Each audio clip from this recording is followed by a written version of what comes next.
최근 외모에 신경 쓰는 청소년들이 많아지면서 만족하지 않는 신체 부위에 대해 성형수술을 고려하는 학생들이 증가하고 있어요. 특히 대중매체가 발달하면서 우리는 인터넷과 스마트폰으로 예쁘고 잘생긴 연예인과 인플루언서들의 모습을 수시로 접촉할 수 있게 되었어요.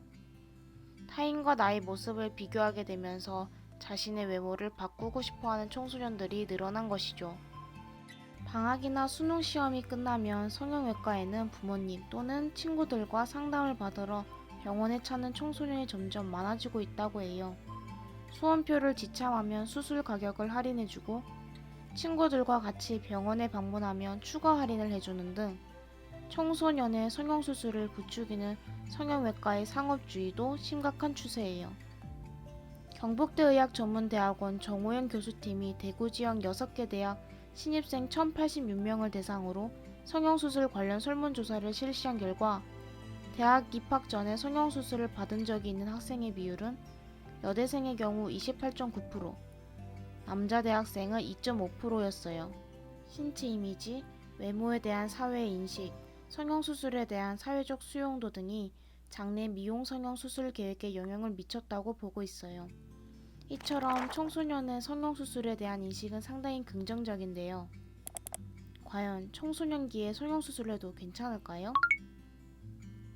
10대는 신체가 성장하는 시기이기 때문에 골격이 완전히 자라나지 않은 상태에서 성형수술을 받게 되면 부작용이 있을 수 있어요.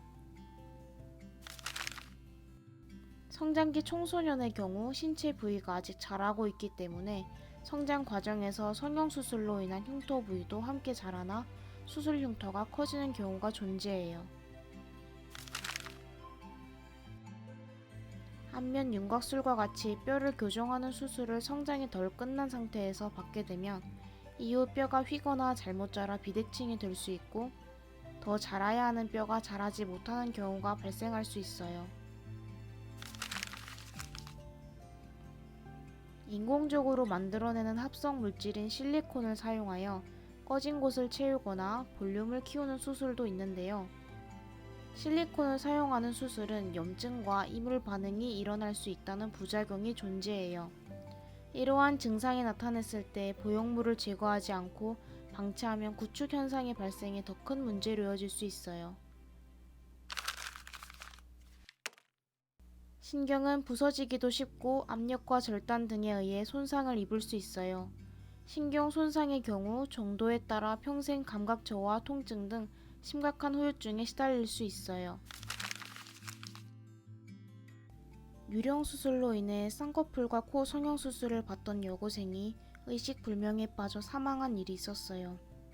여기서 유령수술은 한 명의 스타 의사가 모두를 수술할 수 있는 시간이 부족해 환자에게 수술해주기로 약속한 의사 대신 마취가 시작되면 다른 의사가 들어와 수술하는 방식을 말해요. 이러한 공장식 유령수술을 하는 병원은 정말 많기 때문에 잘 알아보지 않고 수술을 받으면 생명을 위협하는 일들이 발생할 수 있어요.